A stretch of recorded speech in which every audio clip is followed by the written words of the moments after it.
भैया जगदीश, आपको बहुत धन्यवाद है जो आप बहुत अच्छी चर्चा के द्वारा अपडेट इंडिया के माध्यम से दर्शकों को पहुंचा रहे हो। सर्वप्रथम मैं आदरणीय मुख्यमंत्री राजस्थान सरकार भजनलाल शर्मा साहब को धन्यवाद साधुवाद देता हूं कि आज ऐतिहासिक निर्णय आपके कैबिनेट ने लिया। राजस्थान वासियों की बहुत समय से मांग थी, हम सब सनातनियों की थी। यहाँ छल पूर्वक, षड्यंत्र पूर्वक जिहाद फैलाकर बहन बेटियों को लव जिहाद करके जीवन नरक बनाने का काम संस्थाएं कर रही थी। शिक्षा के नाम पर लोभ लालच देकर और यहाँ पर भोले भाले लोगों को आदिवासी सीमावर्ती क्षेत्रों में धर्म परिवर्तन कराने का काम संस्थाएं कर रही थी। उन सब पर रोक लगी है और साथ में आज कांग्रेस का चाल चरित्र चेहरा एक्सपोज हो गया कि वह चर्चा में शामिल नहीं हुई। तो उन्होंने अपना परिचय दे दिया कि हम चर्चा में इसलिए शामिल नहीं हो रहे क्योंकि हम लोग कहीं ना कहीं जिहादियों के, मिशनरियों के, ऐसी संस्थाओं के पक्ष में हैं जहां विदेशी फंडिंग आकर यहाँ धर्म परिवर्तन कराने का काम कर रही थी।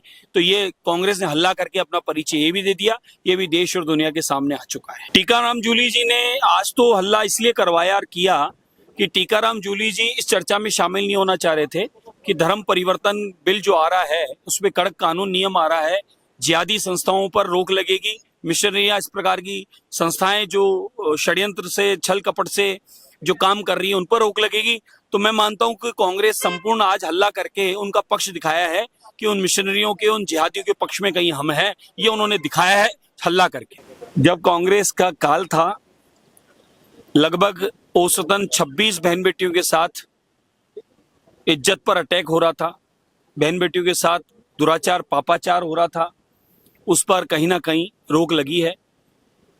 यहाँ पर कई प्रकार के संगठन, पेपर लीग माफिया राजस्थान में सक्रिय थे और यहाँ पर भय का वातावरण प्रदेश में बन चुका था।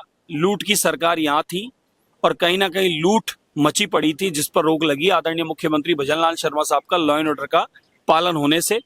मैं मानता हूँ प्रदेश में सुख, शांति, समृद्धि और विकास जो बढ़ रहा है, उसी की वजह से आप हम सबको इस प्रदेश के विकास को आगे बढ़ाने में रोकने के लिए हल्ला है और कुछ नहीं इससे ज्यादा। अगर आपके पास कोई तथ्य है तो आप चर्चा रखिए, उस विषय पर बात करिए।